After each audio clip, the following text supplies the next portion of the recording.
and cousin who grew up under my care during their student days. I am only teacher at the time.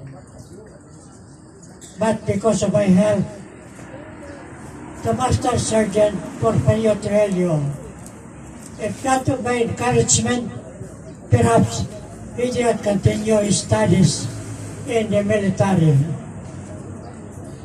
There are 9 of them in the family. Second, youngest, 6 is youngest in the family. But because he falls under what we call, we do not know what we are supposed to do for our college students. Porfirio Trello was encouraged to study further until he was able to finish his high school. Even in elementary, he was my student when I transferred from Mindanao. He was my first student in class. Then later, graduation came in. He studied in high school, Santa Barbara National Comprehensive High School. Then after that, he continued his studies at ISAT, formerly Iloilo School of Arts and Trades, now Iloilo College of Institution. Well, Isat University. for further study, he was encouraged to continue his studies. Nagtingwa na makatapos ang iya pa eskwela.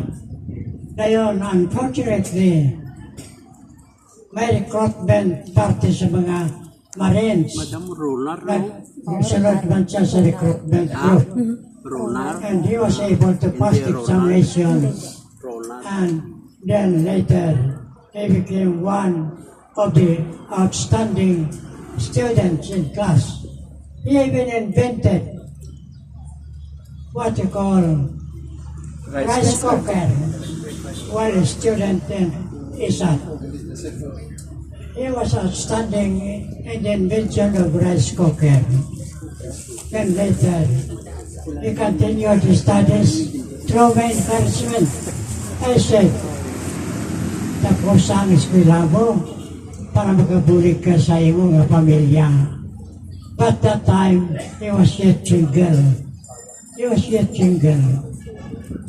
only got married later, after several years of what you call service in the Philippine Marines. Western Visayas.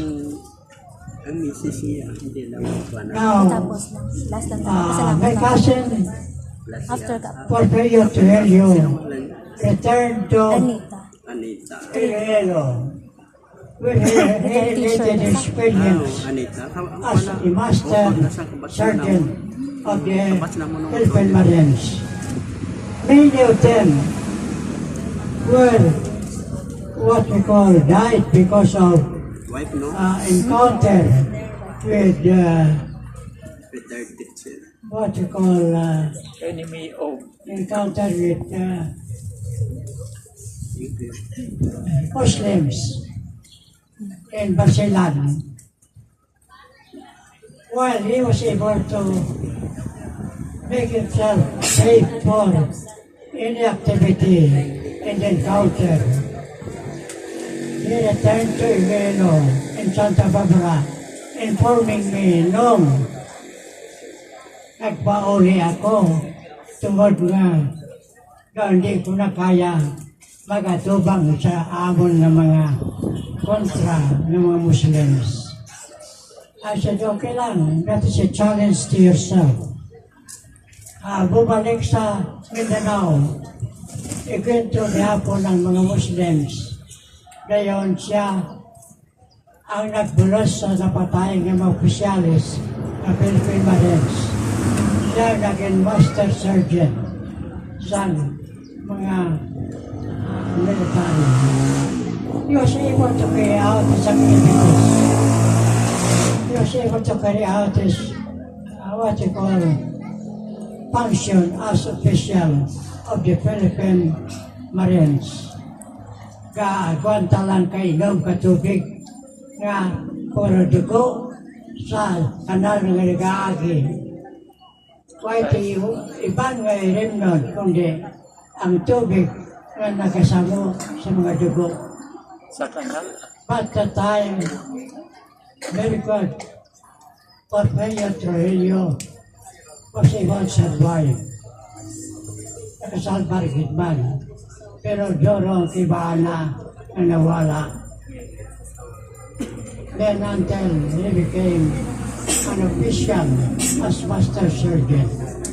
However, with that experience that he has, gave us in the family a better function as what he is now.